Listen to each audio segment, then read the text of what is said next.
ஆண்கள் வந்து கோயிலுக்கு போகணும், புண்ணியம் தேடணும் அப்படின்லாம் ஒரு விஷயமே கிடையாது.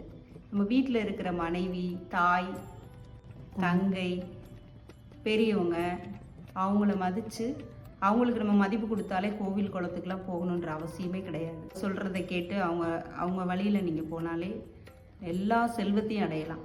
அப்படிப்பட்ட தாயோ மனைவியோ நம்ம வீட்டில் இருக்கும்போது எதுக்கு கோவில் குளம்னு போகணும்? நம்ம மனைவியை மதித்து அவங்க சொல்கிறத கேட்டு அவங்கள சந்தோஷப்படுத்தி வீட்டை அவங்க மூலமாகவே தெய்வத்தை பார்க்கலாம். பெண்களுக்கு மதிப்புனா என்ன வேற மாதிரி கிடையாது. மனசு கோணாமல் நடந்துக்கிட்டாலே அது ரொம்ப ரொம்ப சந்தோஷமாக இருக்கும். அவங்களையும் சந்தோஷமாக வைக்கும், நம்மளும் சந்தோஷமாக இருப்போம், செல்வ செழிப்பாக இருக்கலாம். அதுதானே உங்களுக்கு முக்கியம். அவங்கள சந்தோஷப்படுத்துங்க, நீங்களும் சந்தோஷமாக இருக்கலாம், வாழ்க்கையே ரொம்ப சந்தோஷமாக இருக்கும். அதை செஞ்சு பாருங்கள். நீங்கள் பெண்களுக்கு முக்கியத்துவம் கொடுங்க, பெண்களை மதிக்க பாருங்கள், அவங்கள கடவுளாக நினைங்க, மகாலட்சுமியாக நினச்சிக்கோங்க. அப்படி நீங்கள் நினைக்க